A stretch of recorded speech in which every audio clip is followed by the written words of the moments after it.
Yang pertama, ada mekanisme konduksi ya. Jadi konduksi ini sebenarnya prosesnya difusi kalor sebenarnya. Ini sistem yang kita tinjaunya seperti ini.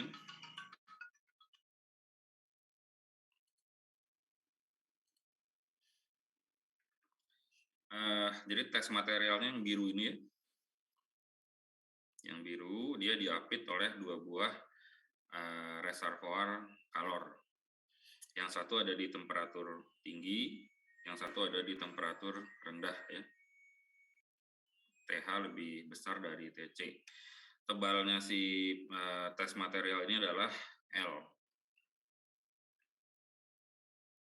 Nah ini kan kalau kondisinya seperti ini kan akan terjadi aliran kalor ya.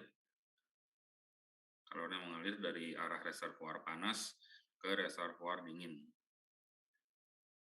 Kemudian kita di sini definisikan yang namanya laju konduksi. P-kon ya, laju konduksi. Jadi namanya laju, dia rate itu kan per satuan waktu ya. Jadi laju konduksi itu banyaknya kalor yang ditransfer per satuan waktu, Q per T.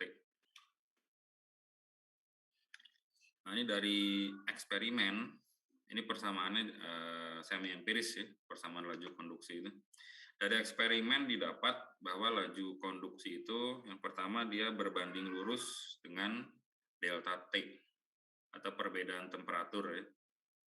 Jadi kalau perbedaan temperatur antara TH dan TC-nya semakin tinggi, maka laju konduksinya pun semakin tinggi ya. Anda bisa bayangkan kalau katakanlah TC ini 10 derajat Celcius ya, yang hotnya 20 gitu ya. Delta T-nya hanya 10, delta T-nya 20 min 10 ya. Laju konduksinya sekian. Sekarang Anda perbesar delta T-nya.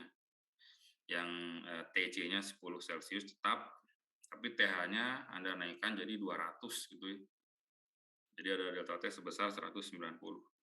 Ada eksperimen teramati bahwa laju konduksinya semakin besar ya, dengan semakin besarnya delta T. Kemudian juga laju konduksi dia sebanding dengan luas permukaan penampang lintang ya, di mana proses konduksinya terjadi. Di sini ini dilihatnya dari samping jadi nggak terlalu jelas. Kalau kita buat jadi 3D gitu ya, ini kan gini kira-kira ya. Gitu ya. Nah, si penampang lintang itu ini semoga dipahami ya, 3 dimensinya nih. Ini nih penampang lintangnya. Jadi semakin besar, semakin luas penampang lintang terjadinya konduksi ini, maka laju konduksinya pun semakin tinggi. Ini ya, laju konduksi ini. Si yang tes material yang biru ini, kalau saya lihat dari arah sini ya, penampang lintang, katakanlah dia kan jadi persegi gini ya. Persegi gini ya, persegi-persegi gini. Saya lihatnya dari arah sini. Nah ini dia luas permukaannya tuh ini. Gitu ya. Kemudian selanjutnya teramati juga bahwa laju konduksi ini berbanding terbalik dengan L. L itu tebalnya si material biru ini ya.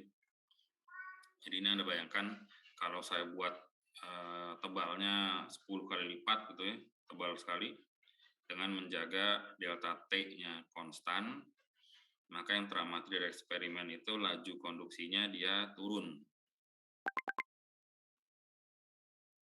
Jadi itu relasi yang didapat dari hasil eksperimen ya antara laju konduksi dengan beberapa variabel terkait, yaitu ketebalan material ini L, luas penampang lintangnya A, dan perbedaan temperatur antara kedua sisi delta T. Nah itu kan masih relasi kesebandingan ya, agar jadi sama dengan seperti biasa kita kasih suatu koefisien ya, koefisien proporsionalitas. Nah di kasus ini koefisien tersebut kita beri simbol K dan dinamai konduktivitas termal.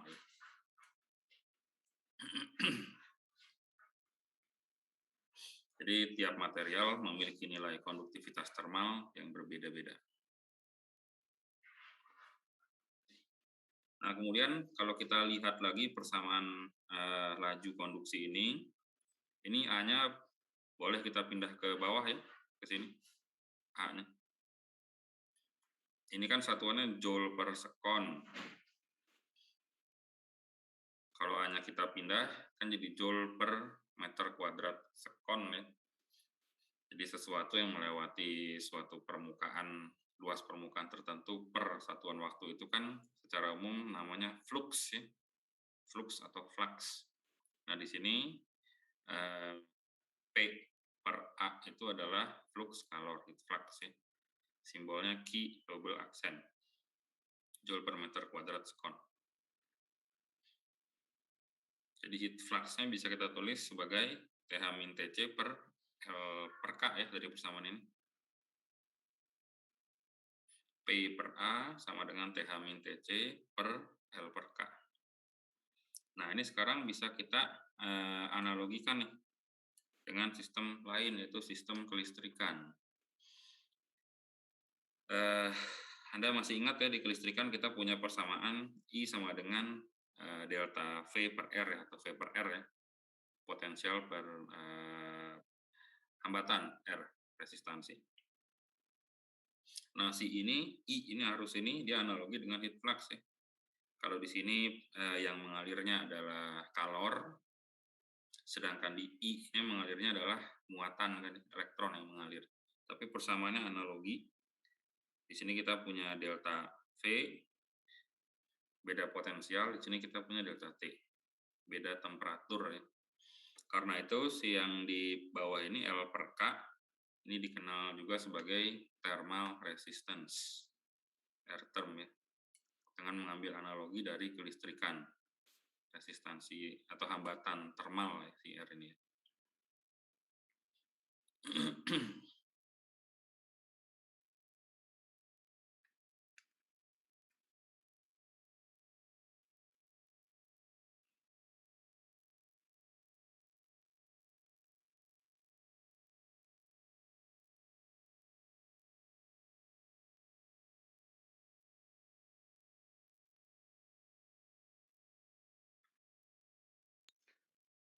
Pak, izin bertanya, Pak. Oh, ya silakan.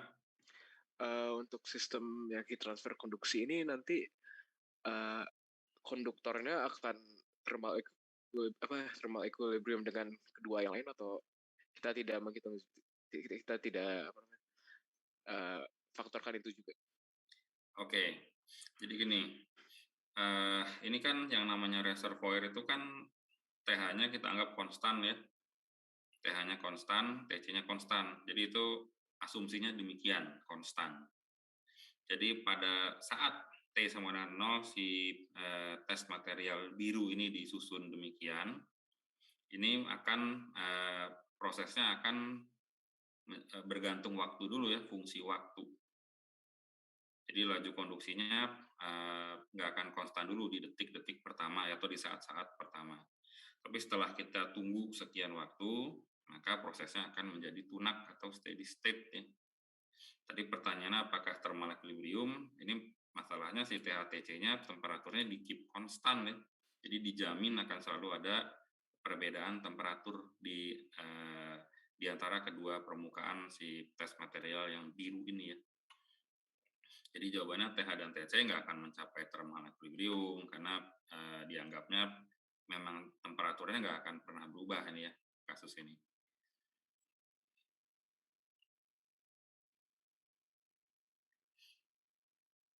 Kalau pada kasus yang lebih simpel, pada kenyataannya kalau Anda di sini taruh balok panas gitu ya, ini yang dingin, ada apit si tes material yang biru ini, Anda tunggu sekian lama, ya mereka akan mencapai thermal equilibrium ya. Kalau kasusnya sederhana seperti itu. Tapi ini kita anggapnya si yang namanya reservoir itu kan temperaturnya konstan ya, nggak berubah, gitu ya.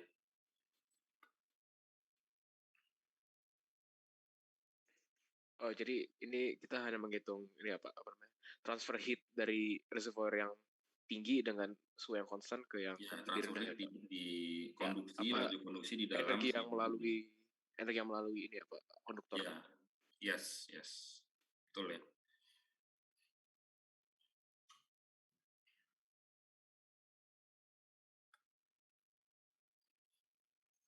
Oke, sekarang kita lihat beberapa besaran konduktivitas termal ya untuk beberapa material. Nah, ini yang pertama ada alat-alat masak yang terbuat dari stainless steel ya.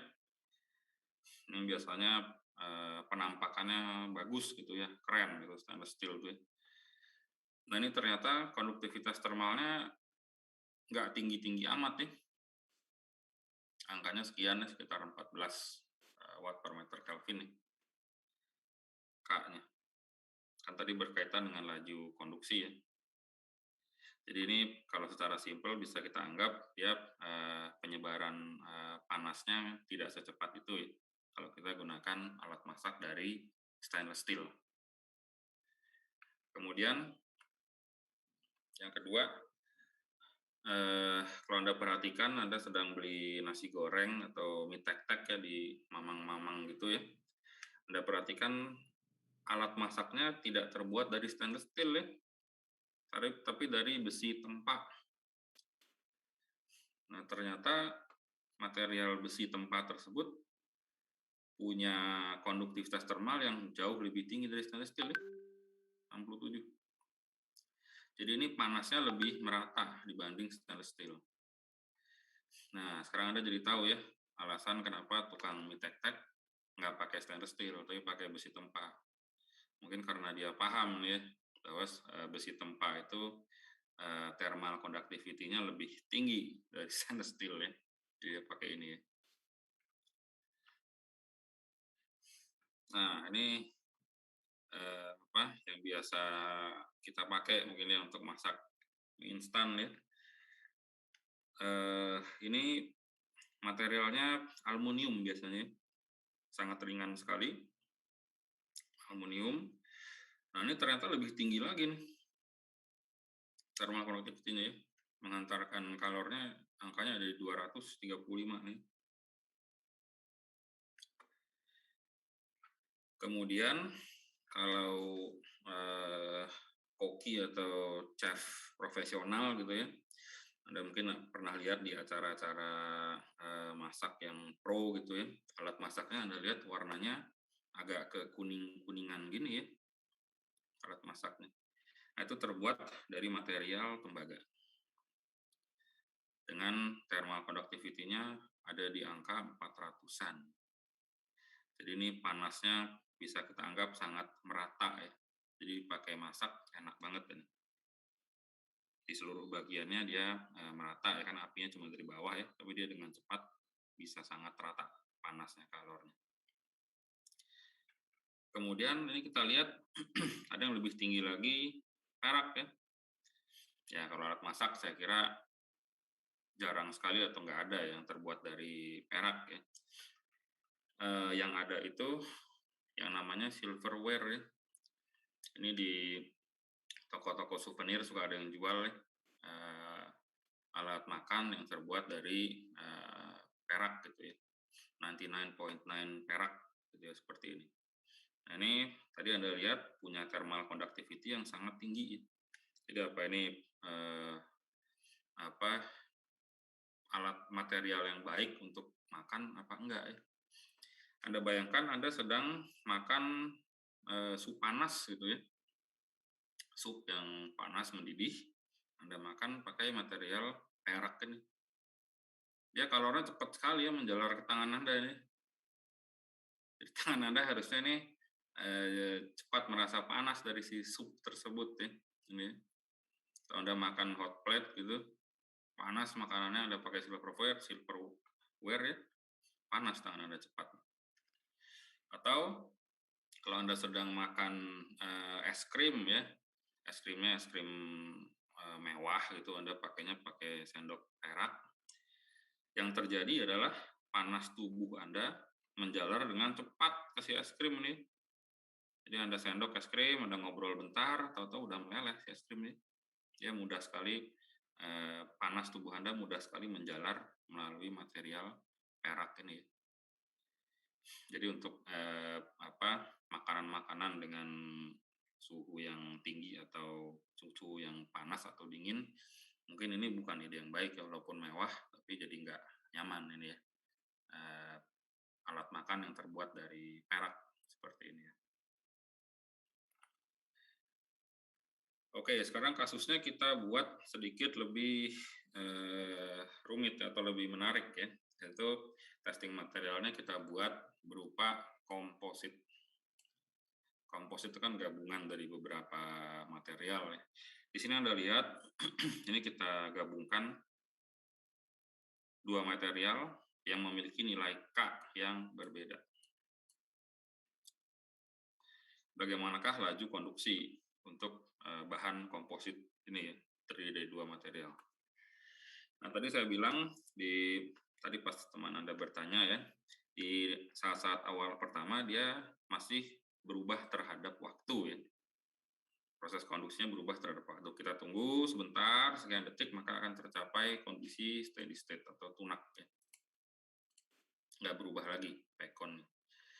Nah, pada saat kondisi steady state ini sudah tercapai, maka laju konduksi di kedua jenis material ini harus sama ya besarnya.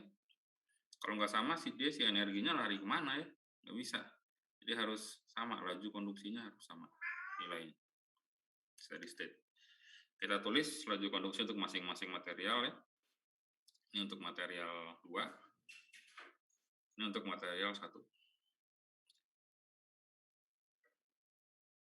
Kemudian di interface atau permukaan sentuh ini ya, antara material 1 dan 2, tentu temperaturnya juga harus sama. Nggak logis kalau temperaturnya beda di sini ya, di permukaan ya. Gradien temperatur di dalam K2 dan K1 boleh beda, gradiennya boleh beda. Tapi di interface ini dia harus continue ya, fungsi temperaturnya harus continue. Nggak bisa loncat gitu, nggak bisa ya, harus satu angka di sini. Kita sebut aja itu Tx. Temperatur di interface sini ya harus sama. Jadi Tx di sini, ini sama dengan Tx di situ nilainya. Nah, ini bisa kita ekstrak ya, kita tuliskan seperti ini. Dari dua persamaan ini, kita ekstrak Tx-nya. Begini. Kemudian si Tx ini, kita input balik. Ke situ bisa, ke situ juga bisa, sama saja, yang mana saja ya. Kita input balik, maka kita bisa dapat persamaan laju konduksinya seperti ini sekarang. Anda perhatikan baik-baik nih bentuk persamaannya. Ini analoginya saya tampilkan lagi di sini ya. Analogi dengan I sama dengan V per R. Nah, si material komposit ini bisa Anda bayangkan ya dua buah resistor gini ya. Nah, dua buah resistor yang disusun secara serial. Berapakah hambatan gabungan dari rangkaian ini?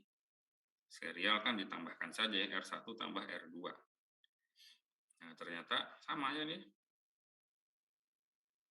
Untuk peristiwa konduksi pun Anda lihat di sini hambatan totalnya R1, R termal 1 ya, ditambah R termal 2.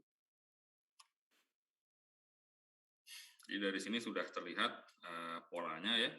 Jadi kalau kita berurusan dengan komposit yang lebih rumit lagi, di sini ada banyak materialnya gitu. Yang kita perlu lakukan adalah tinggal mencari hambatan termal ekivalennya saja.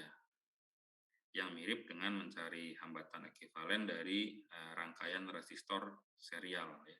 Jadi di sini Anda lihat jumlahan dari L per K, yaitu jumlahan dari R termal masing-masing material ini ya.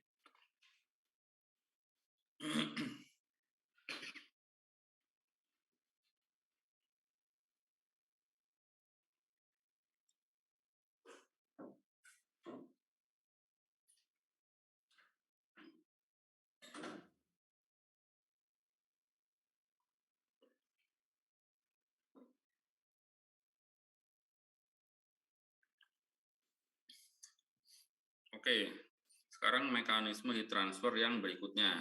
Tadi konduksi, selanjutnya ada konveksi mekanismenya. Ini juga kita lihat di kehidupan sehari-hari ini. Anda lagi masak air gitu ya. Anda lihat seiring dengan bertambahnya temperatur yang bawah ya, Anda lihat ada semacam aliran internal gitu ya. Itulah proses konveksi ya pada fluida. Jadi bisa terjadi di cairan dan gas ya, pokoknya fluida yang bisa bergerak dengan cukup bebas ya. Kalau zat solid padatan ya, tentu tidak mengalami konveksi ya. Kalau padatan heat transfer mode-nya berupa konduksi yang tadi ya, zat padat. Untuk zat cair dan zat gas bisa mengalami konveksi. Nah, konveksi ini rumit ini fisikanya ya, konveksi ini. Ada beberapa pemodelan penyederhanaan ada, tapi aslinya ini harus dibahas menggunakan fluid dynamics ya, dinamika fluida. Di persamaannya satu set persamaan gitu ya, ada mass transfer, momentum transfer, dan energy transfer ya. Nah, di FIDAS nggak dibahas detail ya, hanya dikenalkan saja bahwa ada heat transfer mechanism yang namanya konveksi gitu ya. Ini terjadi karena adanya ya pertama perbedaan temperatur ya. Perbedaan temperatur di bagian-bagian fluida. Karena adanya perbedaan temperatur, kemarin sudah kita bahas thermal expansion ya. Kalau temperaturnya naik, terjadi thermal expansion, volume dari bagian-bagian dengan temperatur lebih tinggi akan mengembang, maka densitasnya akan turun nih. Jadi yang bagian bawah sini densitasnya lebih rendah, dia akan naik ke atas. Naik ke atas, yang bagian atas ini kan tadi masih dingin ya, densitasnya masih tinggi, dia akan turun ke bawah. Itu ya, prosesnya terjadi demikian. Proses konveksi. Selanjutnya heat transfer mechanism yang ketiga. Setelah konduksi dan konveksi ada radiasi. Jadi radiasi ini dia heat transfernya melalui gelombang elektromagnetik ya. Ini nanti dipelajari dengan lebih detail di semester 2 ini gelombang elektromagnetik ya. Jadi ini juga sepintas saja kita bahasnya. Persamaannya ini ya. Ini untuk heat transfer dalam mode radiasi. Ini mungkin di SMA Anda kenal dengan nama radiasi benda hitam, mungkin ya, black body radiation ya. Jadi bentuk persamaannya cukup terlihat simpel ini, P-rad sama dengan sigma epsilon A kali T pangkat 4, di mana sigmanya konstanta fisis. Kemudian di situ ada epsilon ya, epsilon itu emisivitas. Emisivitas itu nilainya bergantung dari permukaan si benda yang meradiasikan energi tersebut. Nilainya sempurna atau 1,0 kalau si objeknya dia berwarna hitam doff atau dull ya. Kan Anda tahu warna itu ada metalik gitu ya, yang mengkilap, ada yang doff. Motor-motor zaman sekarang banyak yang warnanya doff ya, merah doff, itu hitam doff ya, doff atau dull itu mendekati ideal. Emisivitasnya nilainya hampir 1,0. Sedangkan kalau misalkan warnanya putih metalik gitu ya, itu epsilonnya kecil dia, putih metalik. Nah, kalau ada suatu benda gitu ya, meradiasikan energi atau kalor, yang terjadi kan bukan hanya si bendanya melepaskan energi ya melalui radiasi, enggak, dia juga bisa menyerap. Jadi nulisnya kalau secara lengkap seperti ini, ada suku absorpsi atau penyerapan ya, ada suku radiasi.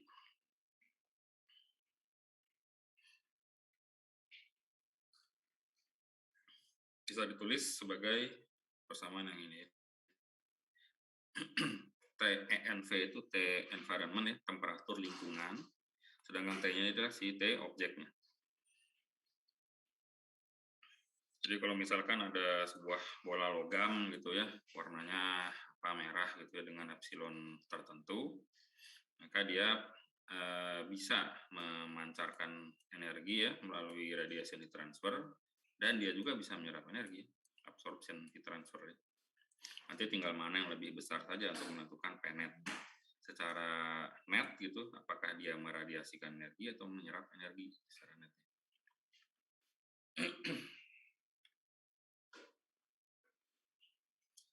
Salah satu aplikasinya ya ada device namanya termogram ya. Ini juga sudah banyak dijual ya, Anda bisa cari di Tokped atau Bukalapak, banyak yang jual termogram ini. Ya, ini contoh-contohnya ya, gunakan termogram untuk rumah. Rumah itu kan yang bagian udara panasnya tentu ada di paling atas ya, karena densitasnya kan paling rendah ya. Sedangkan yang sininya, yang dekat plafonnya dingin, adem ya. Di atap rumah ya. Di dalam rumah seperti ini ya secara umum. Kemudian ini kalau ini mobil yang baru saja berhenti gitu ya, mesinnya masih panas gitu ya. Ini bagian depannya masih panas, bagian lainnya dingin gitu, kita bisa lihat dengan mudah ya. Atau makhluk hidup juga ya, makhluk hidup kita bisa lihat. Anda yang punya hewan peliharaan pasti tahu ya, kalau bagian hidung kucing atau ini terasa dingin ya. Anda pernah pegang bagian hidungnya, itu terasa dingin. Ketika dicek termogram ya memang demikian distribusinya. Kemudian gajah itu telinganya lebar kan bukan tanpa tujuan ya. Yaitu sistem pendingin telinga gajah itu, sistem pendingin tubuh, yang sering dikepak-kepakan gitu ya. Dan kalau lihat melalui termogram, memang temperaturnya paling dingin kuping gajah itu ya, sesuai fungsinya ya sebagai sistem pendingin tubuh di gajah. Di manusia seperti ini ya. Sama, kita juga hidung paling dingin ya, daerah mulut dia hangat ya. Seperti ini kurang lebih. Rambut dingin ya, karena fungsinya juga sebagai sistem pendingin juga nih. Rambut itu sistem pendingin yang efektif ya. Rambut permukaan, kan tadi Anda lihat persamaannya ini ya, Anda lihat baik-baik nih persamaannya. Sekarang fokus ke dua variabel nih. Yang satu adalah emisivitas dan luas permukaan ya. Emisivitas dan luas permukaan. Sekarang Anda bayangkan berapakah luas permukaan seluruh rambut di kepala kita. Bisa ngitungnya nggak tuh?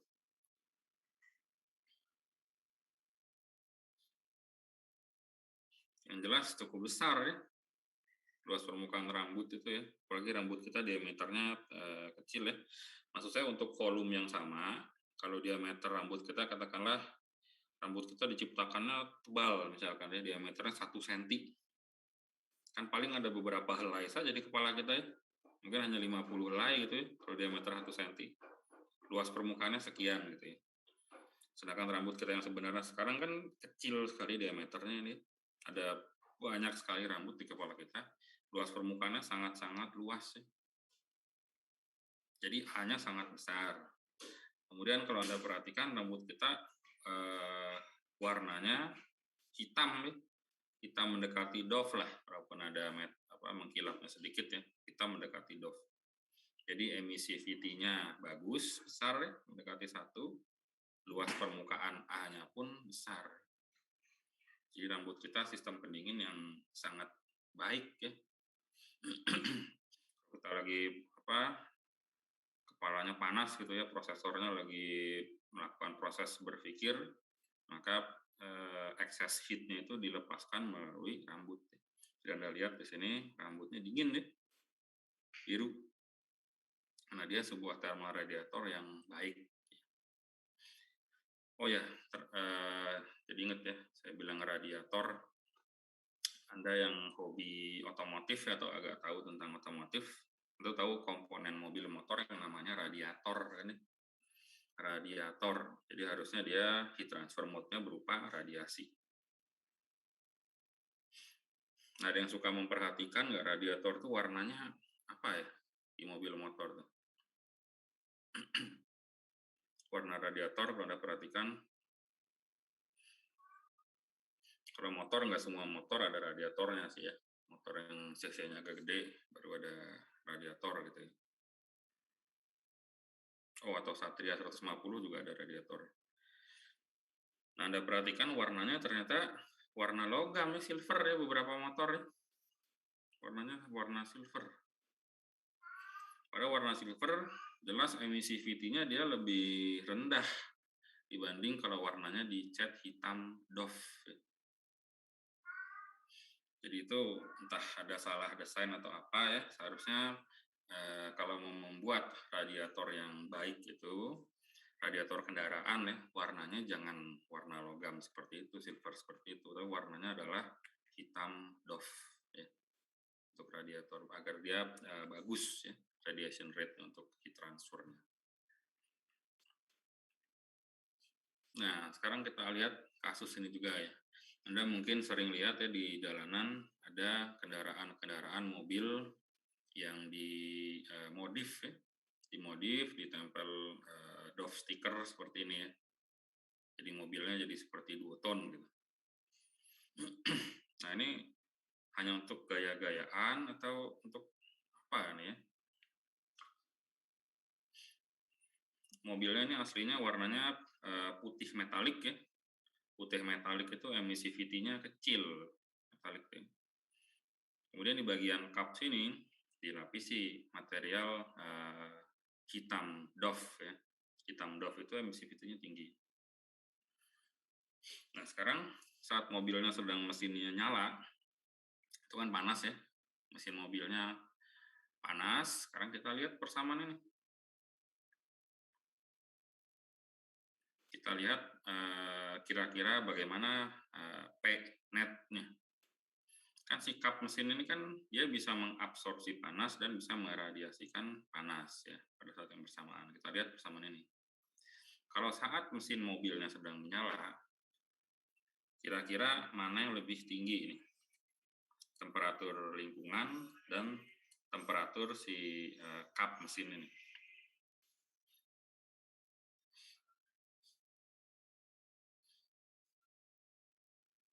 TNV ini temperatur udara luar gitu lah ya, temperatur di luar, T environment. T yang ini dia adalah temperatur si kap mobil. Tentu temperatur kap mobil mesinnya nyala lebih tinggi ya. Kalau mobil Anda sedang nyala, Anda pegang kap mobilnya kan panas nih ya. Anda terasa panas. Jadi T ini lebih besar dari yang ini ya. Jadi P net-nya bernilai negatif ya. Jadi secara net si kap mobil ini dia melepaskan kalor kan ya. Melepaskan kalor. Jadi ini mungkin saja bukan cuma untuk gaya-gayaan, tapi memang untuk mengimprove sistem atau mekanisme pendinginan mesin mobil ya. Di depan situ ada radiator ya, radiator dengan fluida mengalir, kemudian tambah ini lagi. Jadi harapannya lebih baik ya proses pendinginan mesin yang panas itu. Nah, kemudian Anda lihat juga ada yang memodif mobilnya seperti ini ya. Jadi bukan di kapnya dia pasang stiker doff-nya ya, tapi dia pasangnya di atap kabinnya seperti ini. Yang asalnya berwarna putih metalik, sekarang dipasang black doff seperti ini. Nah, sekarang tinggal kita lihat lagi. Ini Anda sedang berjalan-jalan di siang hari yang panas di Jakarta atau di Cirebon gitu yang panas sekali ya. Anda nyalakan AC. AC Anda nyalakan ya di kabin ya. Sekarang mana temperatur yang lebih tinggi? Apakah temperatur si atap kabin ini ya yang di dalamnya AC-nya nyala atau temperatur luar mana yang lebih tinggi? Temperatur luarnya sedang panas terik ya. Nah, kalau kasusnya temperatur luar lebih tinggi dari temperatur yang ini ya, karena dalamnya AC nyala ya. Kalau temperatur luarnya lebih tinggi, apa yang terjadi? Maka PNET-nya bernilai positif ya, yang artinya absorption lebih besar dari radiation. Jadi secara net, si atap kabin mobil ini malah menyerap panas ya. Dengan warna hitam, doff itu malah menyerap panas gitu ya. Jadi Anda nyalain AC tapi menyerap panas gitu ya. Jadi mungkin saja ini bukan ide yang baik ya, kalau temperatur luar lebih tinggi dari temperatur si ini ya, dalam kabin yang menyalakan AC. Jadi ini oke, good idea, this is bad idea. Di atas kabin seperti ini.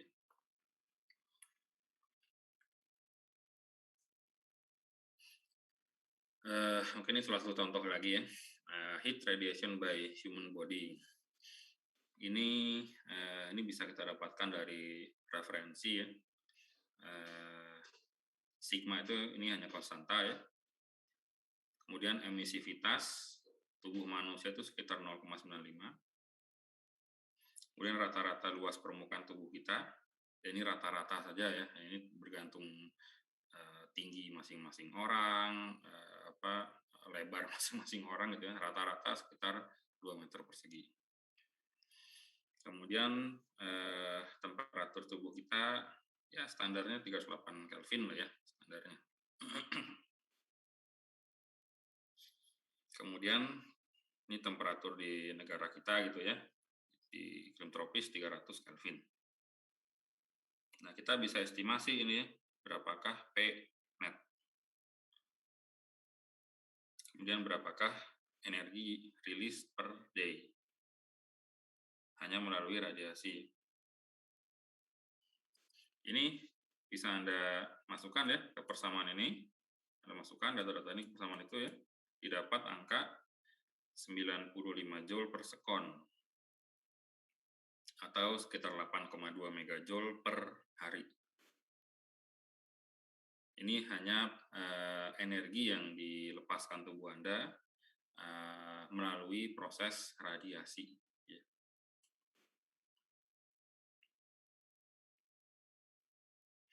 Nah, agar angka-angka ini agak jelas konteksnya ya. 8 megajoule itu apa ya, 9 joule per sekon itu apa. Nah, ini dia. Saya kasih contoh Indomie ya. Asupan energi Indomie gitu ya. Indomie itu Anda bisa lihat di bagian belakangnya, energi per servingnya itu sekitar 1,6 megajoule ya, per pack. 1,6 megajoule ya. Tadi energi rilis rate tubuh kita itu 95 joule per sekon. Nah, ini udah jelas ya apa yang mau kita hitung ya. Energi Indomie sekian, energi rilis rate-nya sekian. Jadi ini kalau Anda makan sebungkus Indomie gitu ya, sebungkus Indomie terus Anda nggak ngapa-ngapain, hanya rebahan diam saja nih. Makan Indomie terus rebahan diam, nggak ngapa-ngapain, nggak bergerak, nggak apa ya. Maka energi dari sebungkus Indomie tersebut akan terradiasikan keluar tubuh Anda ya dalam 4 jam 40 menit. Habis energinya satu Indomie-nya dalam waktu kurang dari 5 jam. Ini di iklim tropis ya di Indonesia. Nah, ini ceritanya Anda lagi traveling ke luar negeri sekarang. Anda traveling ke luar negeri pas musim dingin, 0 Celcius. Kemudian untuk hemat, Anda makan Indomie aja deh di luar negeri ya, makan satu Indomie. Nah, ini kalau Anda lakukan, Anda makan sebungkus Indomie, kemudian Anda diam saja, rebahan nggak apa-ngapain, energinya akan lenyap hanya dalam 1 jam saja melalui radiasi dari permukaan tubuh Anda, dari kulit Anda. 1 jam habis ya. Ya, ini beberapa makanan lain ya. Kalau Big Mac ya sekitar 2,4 megajoule ya. Kemudian nasi Padang itu besar sekali, nasi Padang itu ya. Lebih besar dari ini. Energinya sangat besar nasi Padang itu ya. Oke, ini kita lihat juga beberapa data ya. Jadi ini itu jumlah energi yang diperlukan per hari ya. Jadi Anda itu kan range usianya ya sekitar inilah ya, sekitar 18 sampai 30 range usianya ya. Untuk yang ini dibagi dua ya, untuk yang cowok sekitar 2.400, yang diperlukannya 2.400 kilokalori per hari ini. Sedentary itu artinya orang yang kurang aktif, jadi jarang olahraga, jarang apa ya, hanya gerak santai gitu sedentary. Dia perlu energi 2.400. Jadi ini saya kasih contoh, untuk memenuhi energi tersebut, orang ini perlu makan 6 bungkus Indomie gitu ya per hari. Ini kalau Indomie saja gitu ya. Kalau nasi Padang mungkin cukup 2 kali nasi Padang gitu ya untuk memenuhi energi sekian gitu ya. Oke. Sampai situ ada pertanyaan dulu? Enggak ya, saya ganti slide dulu.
Oke, sekarang kita lanjut ke pembahasan berikutnya dengan topik teori kinetik gas ya, atau gas ideal.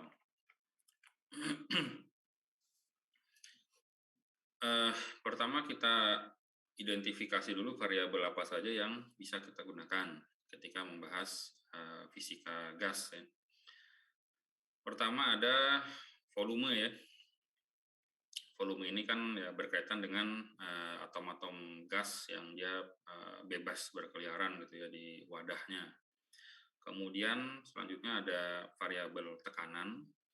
Tekanan ini dia berkaitan dengan partikel-partikel atau molekul si gas yang dia menumbuk bertumbukan dengan dinding wadah.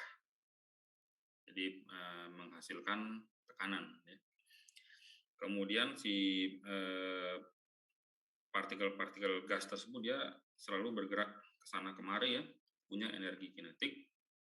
Maka variabel yang berkaitannya adalah temperatur. Jadi ini udah ada 3, volume, tekanan, dan temperatur ya.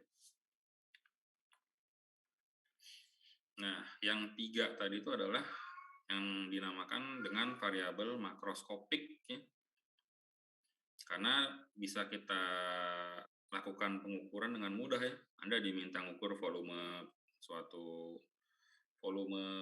gas di dalam kotak gitu kan, itu hanya volume kontainernya saja ya dengan mudah ya. Demikian juga mengukur tekanan, Anda bisa pakai device mengukur tekanan ya, barometer atau manometer bisa Anda gunakan. Temperatur pun mudah. Jadi itu makroskopik. Dengan mudah kita ukur, kita dapatkan.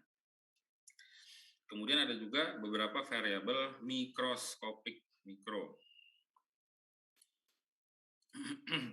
Ya. Itu beberapa diantaranya ada kelajuan molekul, kemudian energi kinetik molekul, kemudian lintasan bebas rata-rata, kemudian gerak molekulnya bagaimana, dan lain sebagainya. Nah, ini kita ingin mengetahui atau perlu mengetahui relasi antara dunia makroskopik ini dengan dunia mikroskopik. Bagaimana relasinya, gitu, bagaimana pemodelan fisis dan matematisnya. Itulah inti dari bab ini, teori kinetik gas itu. Relasinya gimana? Nah, salah satu pertanyaan lagi kalau sedang bicara gas, ini gimana cara kita mengukur ukuran dari sampel gas kita ya? Kita lakukan eksperimen, nah ukuran gasnya tuh segimana? Gimana cara mengukur dan menentukan ukurannya itu gimana? Jadi tadi ada 3 variabel dasar ya, volume, pressure, dan temperatur. Nah, setelah dilakukan eksperimen, ternyata kalau gasnya berada pada kondisi yang sama, itu sama volume, temperatur, dan pressure ya, maka jumlah atom atau jumlah molekul si gasnya itu sama. Jadi keywordnya ini jumlah atom ya, jumlah atom dari sampel gas.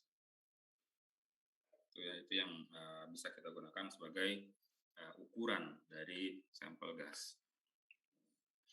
Nah, ini sudah diukur gitu ya oleh Pak Avogadro, sudah diukur jumlah atom atau jumlah molekul itu ya. Jadi standarnya itu digunakan 12 gram sampel dari karbon 12. Maka secara konvensi ya disetujui bahwa jumlah atom di sampel sejumlah ini kita sebut 1 mol. 1 mol itu ada berapa atom atau partikel, ya tidak lain adalah bilangan Avogadro ya. Jadi 1 mol hidrogen ya ada sekian atom hidrogen ya. Sorry, kalau hidrogen H2 ya, molekul hidrogen. Kalau 1 mol gas argon, maka sekian banyaknya atom argon gitu ya. Kalau gas mulia kan dia sendirian aja ya, partikelnya hanya sendirian aja atom. Kalau gas-gas yang lainnya kan dia berupa molekul ya, H2, O2 itu berupa molekul, H2O bahkan ya. Kemudian ini beberapa besaran juga yang akan kita gunakan ya. Mol ini simbolnya N kecil. N kecil itu artinya mol. 1 mol sekian partikel ya. Kemudian N besar itu jumlah molekulnya atau partikel yang besar.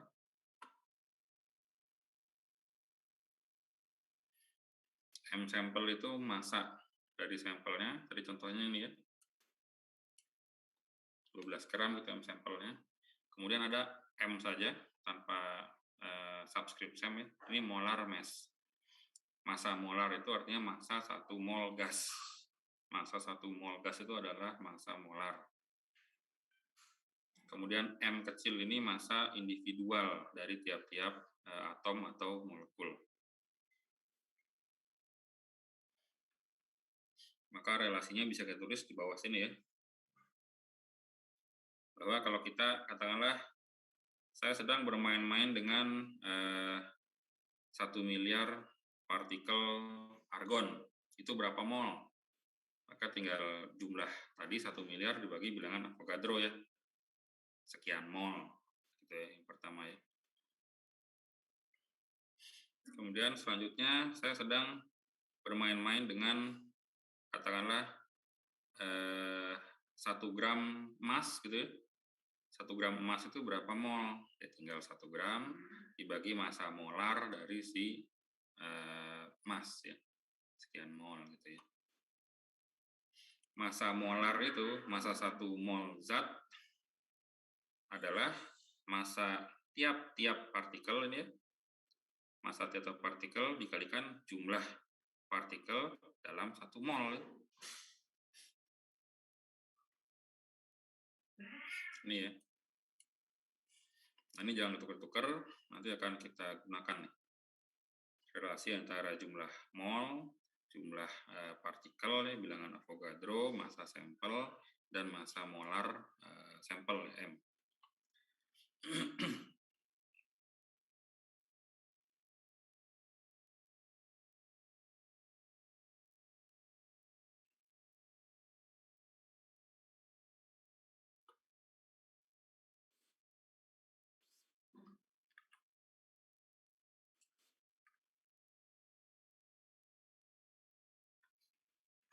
Oke.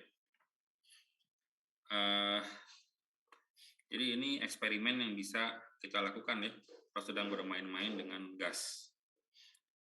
Kan tadi variabel-variabelnya sudah kita identifikasi ya, yaitu ada volume, tekanan, temperatur, dan jumlah mol. Nah itu kan bisa kita ubah-ubah ya. Kita gunakannya piston lagi ya, kalau sedang bermain gas ya. Kita gunakan piston, kemudian 4 variabel tadi bisa kita ubah-ubah dan kita amati. Nah dari eksperimen didapat relasi yang cukup sederhana seperti ini. PV per NT itu ternyata konstan ya. Jadi kalau Anda ubah salah satu variabel, si variabel yang lain akan berubah menyesuaikan ya. Sedemikian sehingga ekspresi PV per NT ini selalu nilainya konstan. Ini sengaja saya tulis demikian ya, agar jelas asalnya dari mana ya. Mungkin yang Anda sudah pernah lihat di SMA bentuknya gini ya, PV sama dengan NRT. Tapi sekarang Anda paham, ternyata itu dari eksperimen. Bahwa kalau kita memvariasikan 4 variabel gas ini, ternyata PV per NT itu selalu konstan. Konstantannya simbolnya R ya, gas constant ya nilainya ini.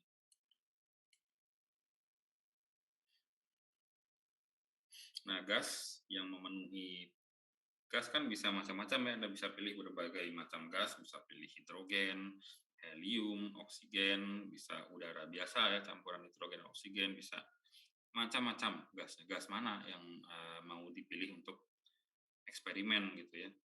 Nah, ini dari hasil eksperimen didapat bahwa gas manapun yang kita gunakan, asal densitasnya kita set agak rendah ya.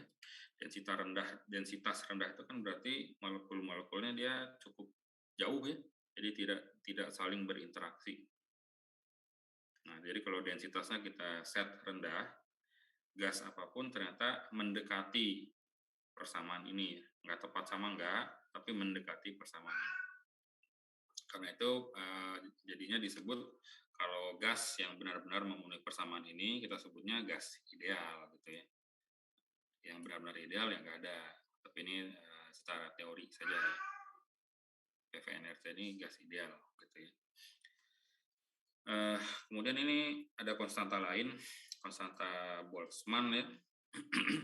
Konstanta Boltzmann ini hanya R dibagi Avogadro saja, nilainya sekian. Jadi selain PVNRT, kita bisa tuliskan persamaan gas ideal juga berupa PV sama dengan NKT. Persamaannya sebanding ini ya, dua ini. Tergantung keperluan saja kita mau pakainya yang mana.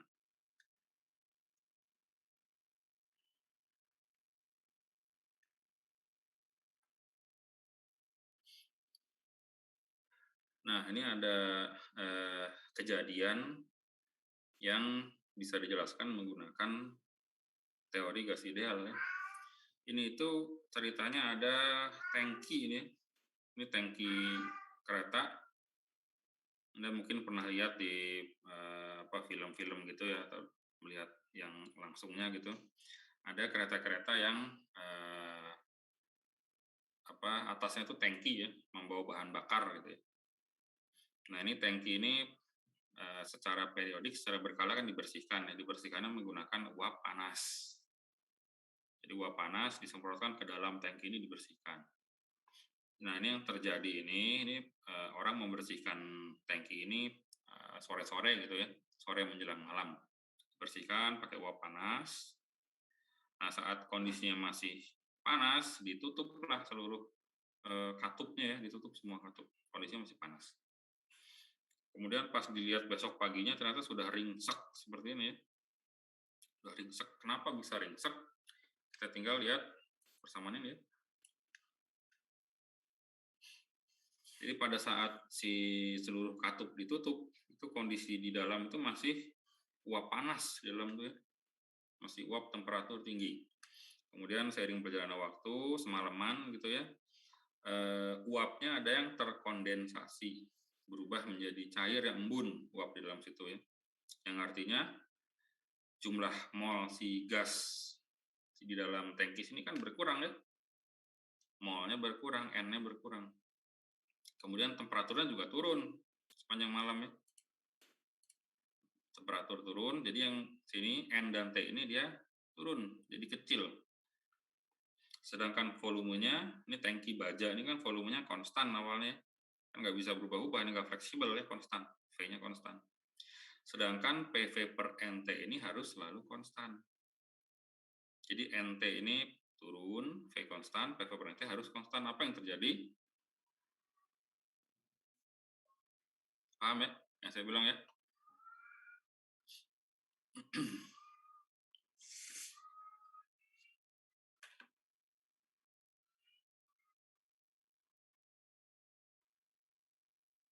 Jabar Alam hadir?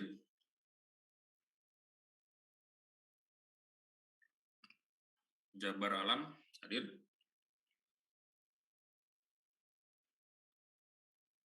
Nggak hadir Jabar Alam? Oke, saya tandai nggak hadir ya.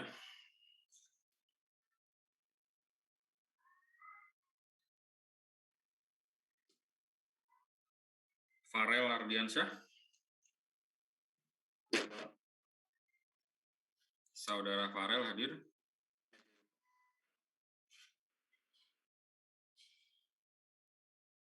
Nggak hadir juga, saya tandai nggak hadir ya.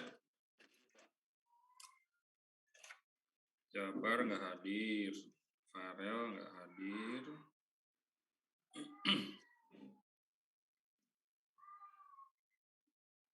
Kalau Raditya Farel? Pak, Bapak, maaf Pak, Ya? itu Farel Ardiansyah hadir di chat dia di komen Pak. Apa ada problem? Mic saya pelan, waduh problem teknis ya. Oke, kita cari yang mic-nya keras.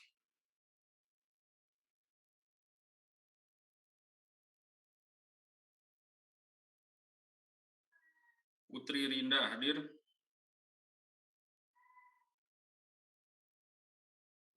Iya Pak, hadir Pak. Oke, saya cuma mau tanya, tadi di penjelasan saya, si P ini naik atau turun ya? Dari penjelasan Bapak. Ya, yang tadi saya ceritakan tentang hancurnya tangki kereta ini, si P itu naik atau turun tuh?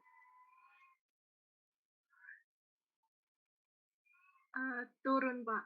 Kenapa turun? Maaf Pak, tadi saya habis ke toilet, jadi saya Oh, nggak toilet. mendengar. Oke. Maaf ya Pak. Kita coba lagi. Saudara Elang Buana. Iya Pak. Ya, bisa dijawab silahkan dan sedikit dijelaskan. Menurut saya P-nya naik Pak. P-nya naik, kenapa naik? Tadi yang Bapak bilang dibersihkan dengan suhu panas ya Pak. Karena suhunya naik berarti menurut saya tekanannya juga naik Pak, P-nya naik. Oke, kita simpan dulu jawabannya ya. Saya tanya beberapa mahasiswa nih.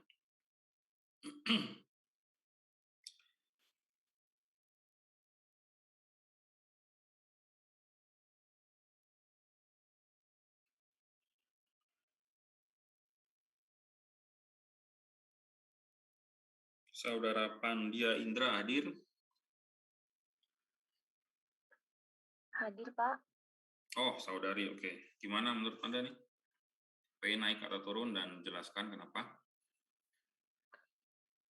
Mohon maaf, Pak, tadi koneksi saya unstable, jadi itu Bapak putus-putus. Oh, putus. Pada Bapak.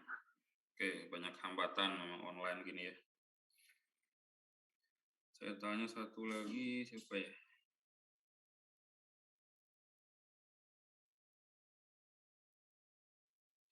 Ini saya berusaha manggilnya serandom mungkin ya. Saya nggak tahu apa ternyata ada mahasiswa yang sering kepanggil apa gimana, saya nggak tahu ya.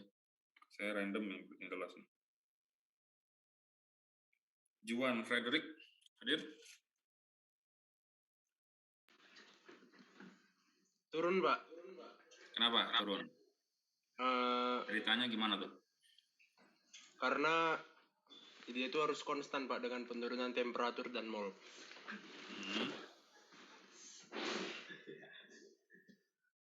Jadi P-nya harus turun. Iya, Pak, benar, Pak. Kalau V-nya naik turun? Apa? Kenapa, Pak? Naik turun. Kenapa? Volume. Kalau volumenya konstan, Pak. Oke ya, saya kira itu jawaban yang cukup tepat ya. Tadi kan di awal cerita itu setelah dikasih uap panas kemudian ditutup seluruh katup, ditinggal semalaman. Ditinggal semalaman apa yang terjadi? Temperatur jelas turun. Kemudian seiring mendinginnya temperatur lingkungan terjadi juga kondensasi, pengembunan, berubah jadi embun dalam situ ya. Jadi jumlah mol si uap di dalam situ juga turun. N turun, T turun, P konstan. Sedangkan persamaan ini harus konstan, maka P harus turun. Jadi jawabannya P turun. Nah, setelah sekian waktu, perbedaan tekanan antara luar dan dalam tangki menjadi demikian besarnya. Jadi tekanan luar tangki dia ngedorong ke dalam si tangki sehingga akhirnya hancur ya, ringsek akhirnya. Itu ya, menggunakan persamaan simpel ini bisa dijelaskan. Ya sebenarnya ini juga Anda alami sehari-hari ya. Anda yang sering naik pesawat atau dulu sebelum wabah ya, Anda yang sering naik pesawat kan kalau Anda bawa botol minum ya, apa yang terjadi? Botolnya tapi nggak keisi penuh gitu ya, ada udara di situ. Apa yang terjadi kan Anda udah tahu ya. Anda bawa botol, kemudian pesawatnya terbang sampai ketinggian tertentu, botolnya apa yang terjadi?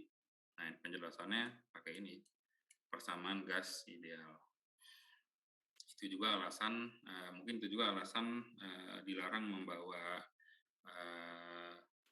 ini ya, membawa fluida ke dalam kabin pesawat, karena di situ ada perubahan tekanan ketika terbang itu ya. Bisa terjadi sesuatu di botolnya, bisa pecah gitu ya botolnya karena perubahan tekanan.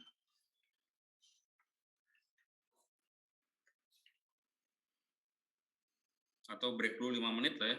Break dulu 5 menit.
Oke, kita lanjutkan lagi.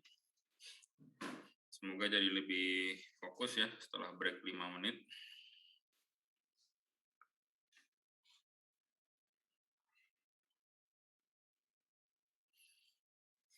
Baik, sekarang kita akan membahas mengenai usaha oleh gas ideal. Ya.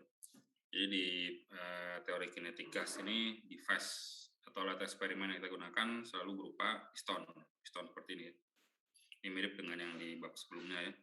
Piston di atasnya bisa kita beri beban,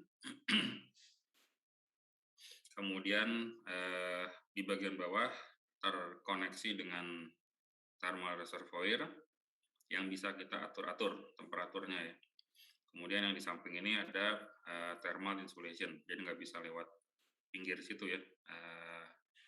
Key-nya keluar masuknya nggak bisa lewat situ. Key hanya bisa lewat bawah sini diatur. Si piston ini bisa naik turun, bergerak turun, atau bisa kita keep konstan juga bisa ya, tergantung keperluan. Jadi ini kita lakukan, memvariasikan volume, tekanan dan temperatur. Sedangkan molnya konstan di sini ya, karena gasnya nggak bisa kabur kemanapun. Jadi jumlah molnya konstan di piston ini, yang bisa kita ubah P, V, dan T. Gitu ya.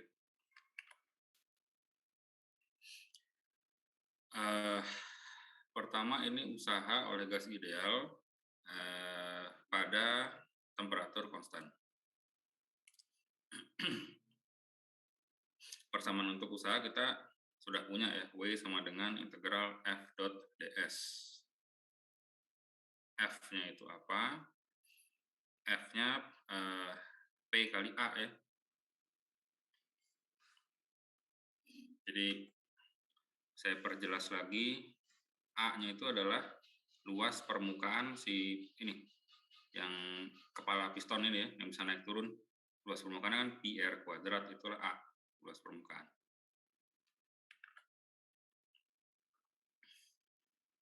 Itu ya. Jadi F-nya P kali A, jadi ini PA ds. Kalau udah lihat, A ds itu adalah perubahan volume, ADS. ds itu naik turunnya piston. Jadi misalkan pistonnya ini ya, dari turun atau naik ya. Nah ini ds nih. Jarak ini ds ya. Jadi A kali ds adalah perubahan volume ini tentu saja. dV ya, A kali ds itu ya. Jadi Nana lihat integral PdV.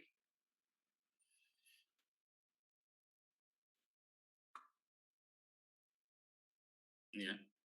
Kemudian menggunakan persamaan gas ideal PV-nRT, P-nya bisa kita ubah jadi nRT per V ya.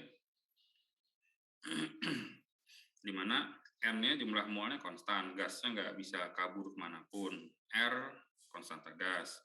T-nya untuk kasus ini kita fokus ke temperatur konstan, jadi T-nya pun konstan.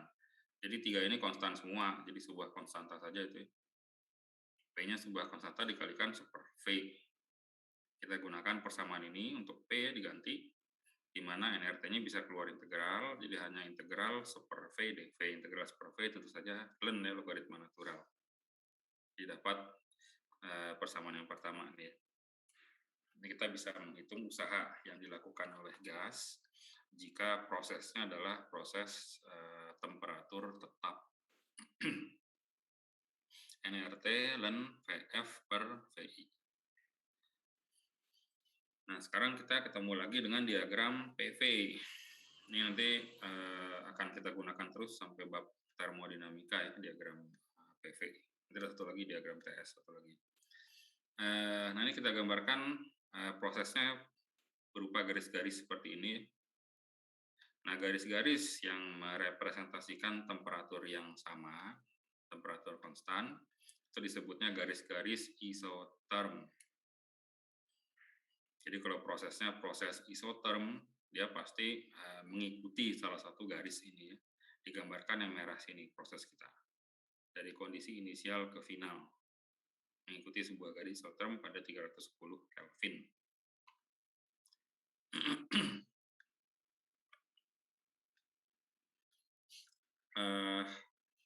Selanjutnya ini untuk proses yang lainnya, temperaturnya belum tentu konstan ya, bisa saja berubah temperaturnya.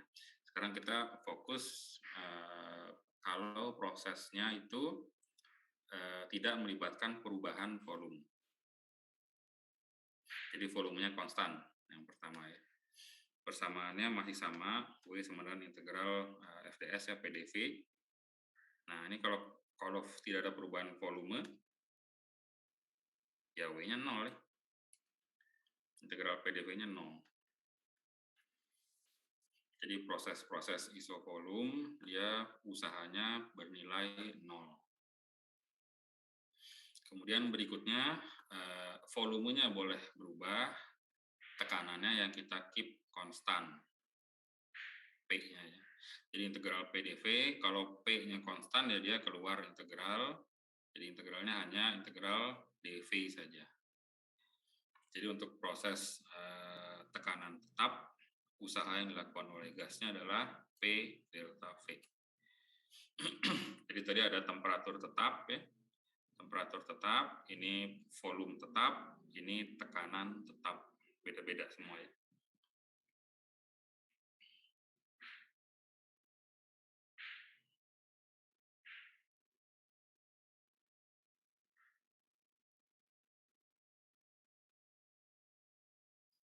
Jadi silakan fokus, karena nanti nyambung ke bab termo ya. Kalau ini nanti lupa-lupa agak susah nanti ngikutin pembahasan termodinamika, siklus termodinamikanya susah nanti. Usaha oleh gas, proses isotermal, proses volume tetap, proses tekanan tetap.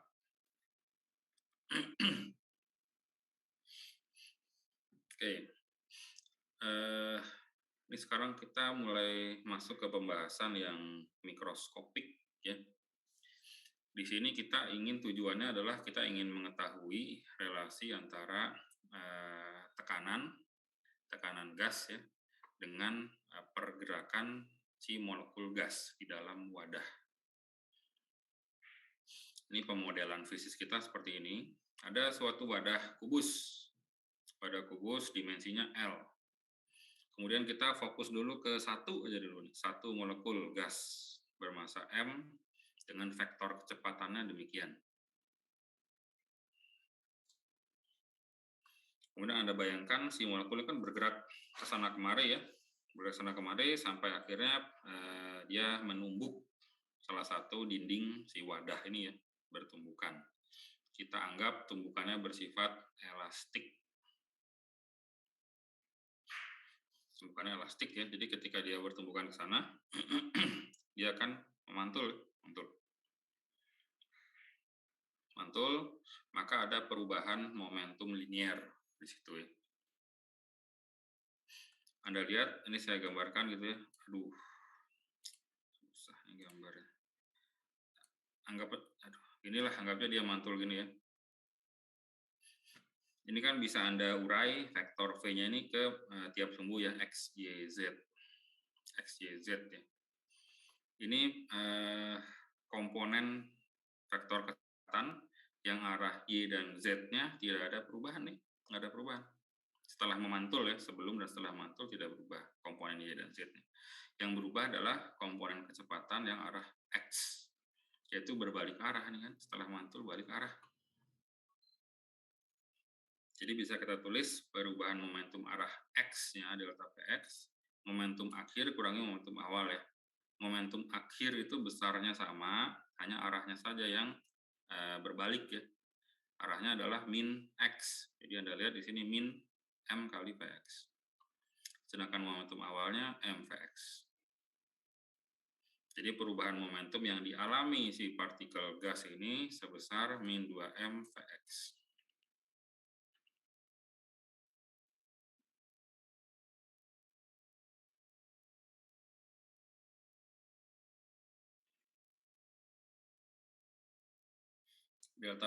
Delta P ini kita sudah ketemu sebelumnya ya. Impuls ya, J, impuls. Impuls ini kan bisa kita lihat, bisa kita pandang gitu ya, dari dua sisi, yaitu impuls atau impuls yang dialami si dinding ya. Yang besarnya sama, tapi arahnya atau tandanya berkebalikan nih.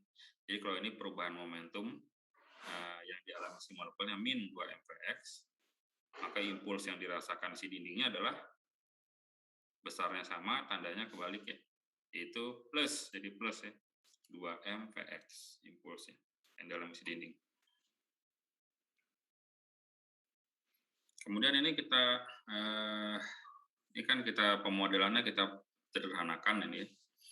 Kita sederhanakan, ini kita bisa tahu selang waktu antara tumbukan. Katakanlah si molekul ini awalnya numbuk tembok yang sini, dinding wadah yang sini, berbalik ke sana ya. Kemudian dia dari atas ini mungkin mantul gitu ya, mantul kemudian mengenai dinding sini ya, seberangnya mengalami elastic collision lagi, mantul lagi, akhirnya sampai ke dinding sini lagi.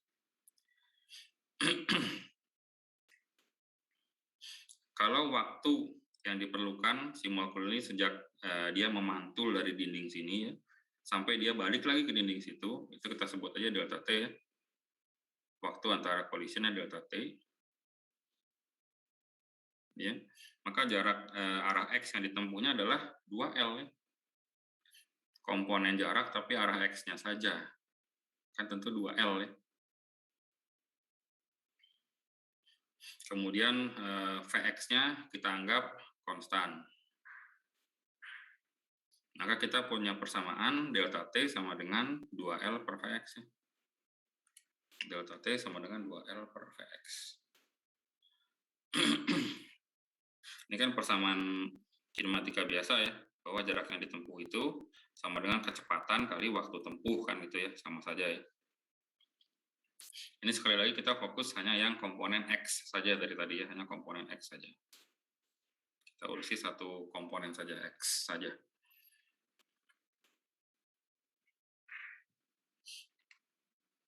Oke.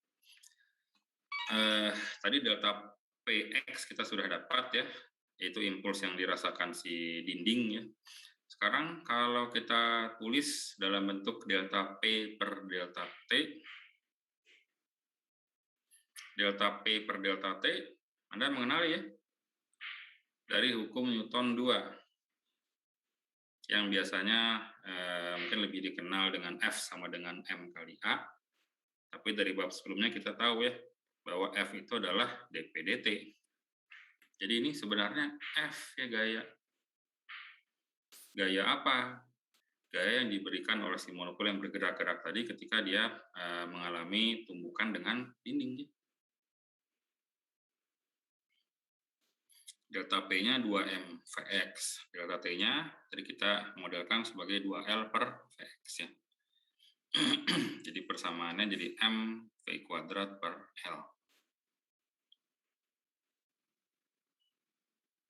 Ini persamaan impulsnya saya tulis ulang ya.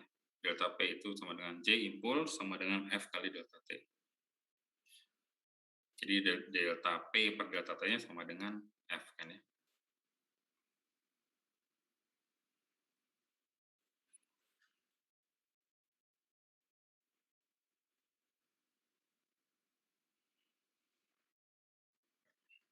Sekarang kita maju ke persamaan berikutnya.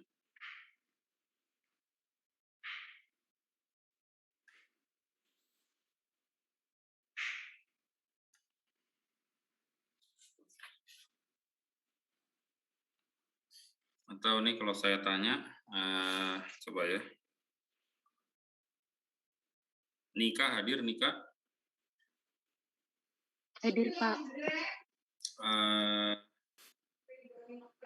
Delta P ini apa artinya?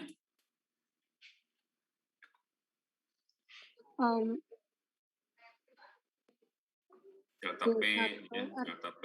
Apa artinya itu delta P?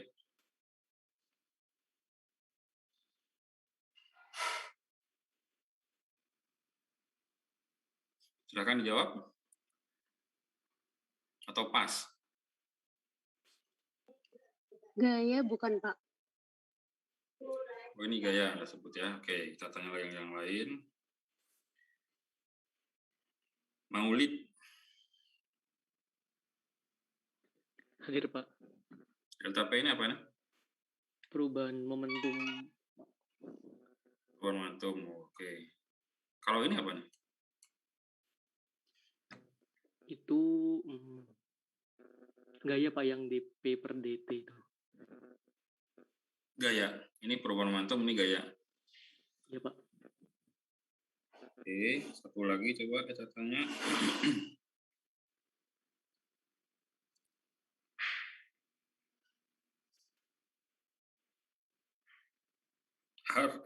Haris Radi hadir.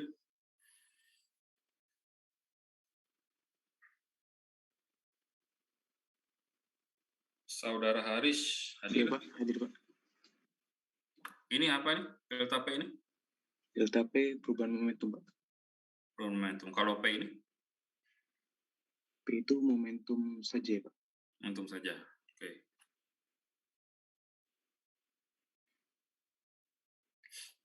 Oke ya, saya sudah bertanya ke beberapa mahasiswa.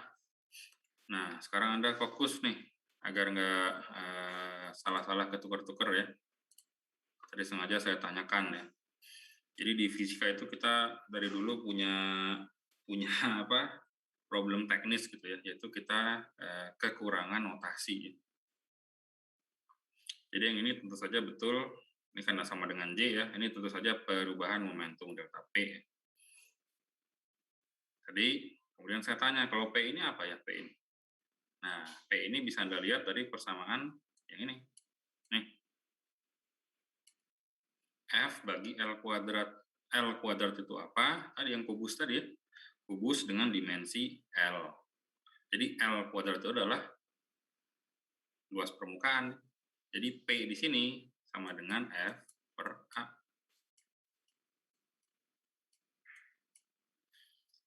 F per A itu apa ya? Ada yang bisa jawab? Tekanan, Pak. Tekanan, Pak. Betul, oke ya, betul ya. Jadi paham ya maksud saya ya? Jangan ketukar. Di sini momentum. Jadi harus lihat konteksnya memang persamaannya. Anda lihat sebenarnya di sini konteksnya, oh ini pasti momentum nih, orang jelas ini J ya, repulse ya.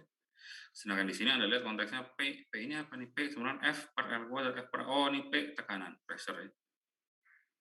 Jadi sekali lagi jangan ketukar-tukar. Kalau Anda lihat notasi P, Anda lihat konteksnya. Mana yang momentum, mana yang tekanan. Ya. Oke, kita lanjut. Tadi di awal saya sebut target tujuan kita adalah mencari relasi antara tekanan si gas dengan perilaku mikroskopik si gasnya. Dalam hal ini perilaku mikroskopiknya adalah kecepatan linear dari molekul gas Vx tadi. Sekarang kita lanjutkan persamaannya. Fx bisa kita tulis berupa F-nya delta Px per delta T ya. Delta Px per delta T-nya adalah ini, mv kuadrat per L. Ini untuk satu molekul. Kalau saya perlu tahu untuk jumlah untuk seluruh molekul, ya saya harus jumlahkan seluruh molekulnya. Jumlah seluruh molekul. Saya sederhanakan penulisannya menjadi seperti ini. Karena ini M-nya sama ya untuk semua molekul gas. Jadi M per L pangkat 3 jumlahan dari V kuadrat untuk seluruh molekul.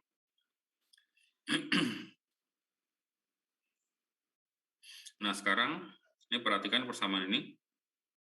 Sekarang Anda kalikan dengan N per N.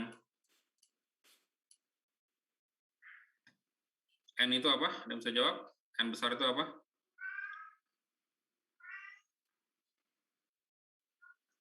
Jumlah molekul, Pak. Ya, betul. N ini jumlah molekul ya. N itu jumlah molekul di dalam wadah di dalam piston. Jadi ini Anda lihat, ini jumlahan dari semua V kuadrat untuk semua molekul, jumlahannya, dibagi jumlah molekulnya. Maka, itu adalah V rata-rata ya. Jumlahan Vx kuadrat dibagi N. Itu adalah V rata-rata. Kemudian jumlah molekul kita bisa tulis sebagai jumlah mol dikalikan bilangan Avogadro ya, yaitu N kecil dikalikan Na. Ditulis di sini begini bentuknya.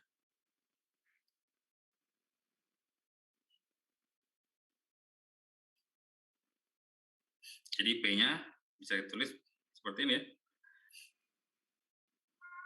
N kali massa molar, kan ini M kecil itu kan massa molekul tunggal ya, massa 1 molekul dikalikan bilangan Avogadro adalah massa 1 mol, massa molar M ya. N kali massa molar kali V kuadrat rata per V. L pangkat 3 kan volume si kubus tadi ya.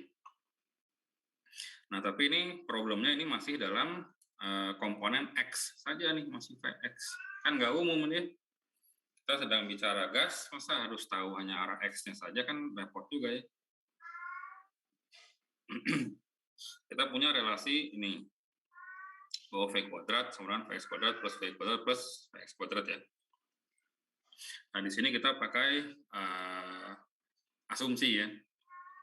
Kita asumsikan bahwa gerakan gasnya bersifat isotropik. Isotropik itu artinya tidak bergantung arah. Ke arah manapun dia uniform, sama. Maka untuk kasus isotropik ini berlaku ya, bahwa Vx kuadrat rata-rata itu sepertiga dari V kuadrat rata. Dari sini asalnya ya. Nih. Untuk kasus isotropik. Maka Vx kuadrat ini bisa kita ganti dengan itu. Jadilah persamaannya jadi umum. P sama dengan Nm kali V kuadrat rata-rata per 3V.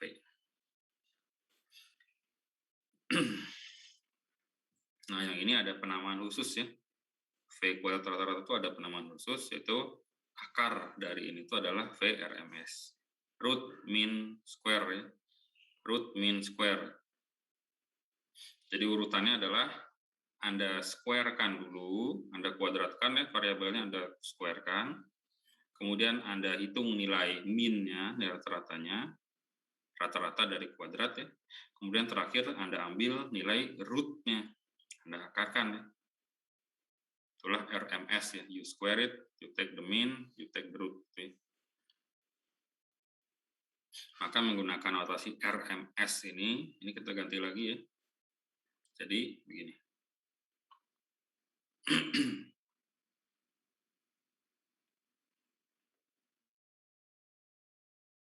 Samanya sudah menunjukkan ya relasi antara variabel makroskopik dan mikroskopik. Kan Anda lihat tekanan, volume ya, itu kan variabel makroskopik ya, yang bisa diukur dengan mudah. Demikian juga dengan mol dan massa molar.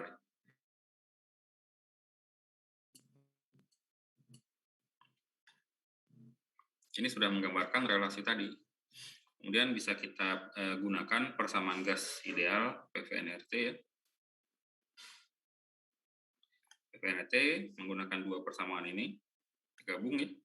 Kita bisa tuliskan, kita bisa mendapatkan persamaan untuk VRMS.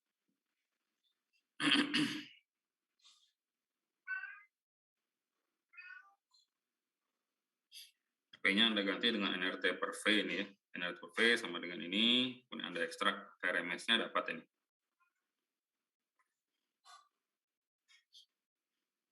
Nah, ini yang dengan jelas menggambarkan relasi ya antara variabel mikroskopik, yaitu ini yang susah kita ukur nih ya.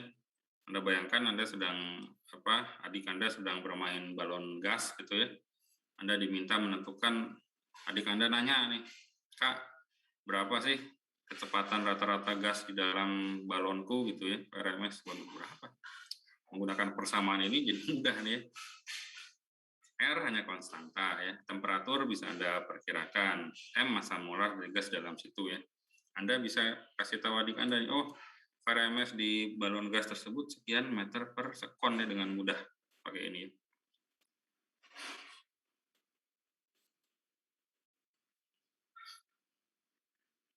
Paham ya idenya ya? Idenya tuh ya ini, kita ingin mencari relasinya. Kita ingin paham dunia mikroskopik, dari hal-hal yang bisa kita ukur secara makroskopik gitu ya, ide dasar dari teori kinetic gas.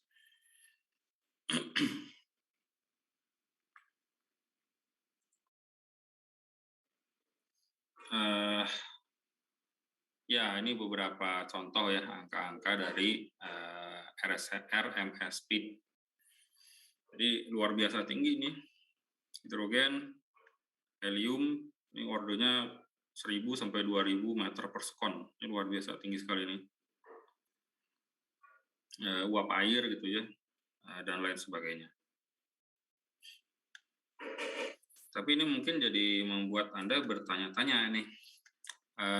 Katakanlah di rumah Anda nih, di rumah Anda menyemprotkan ya di ruang tamu gitu ya, di living room ada satu orang menyemprotkan obat nyamuk atau parfum. Living room Anda misalkan ya lebarnya 10, luasnya 10 kali 10 meter gitu katakanlah ya, 10 kali 10 meter, ini kan jauh sekali di bawah ini. Tapi kenapa kalau seseorang menyemprotkan parfum atau obat nyamuk, Anda nggak langsung mencium baunya? Perlu beberapa detik kan ya, sampai Anda mulai mencium, oh oke ada parfum gitu ya.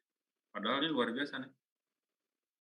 Kecepatan partikelnya sangat luar biasa ini ya, mau gas apapun luar biasa. Per detiknya ratusan meter ya. Kenapa seolah-olah ada delay? Ya, karena partikelnya tidak bergerak lurus dari botol parfum ke hidung Anda tuh lurus gini langsung enggak ya. Kalau lurus gini langsung nyampe sesaat ya. Tapi partikelnya tentu geraknya seperti ini ya, particles random walk. Dia kan bertabrakan dengan partikel-partikel lain juga ya.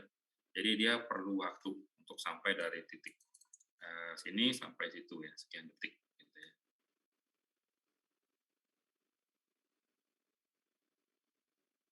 Oke, saya kira waktunya udah agak mepet ya. Apakah ada pertanyaan?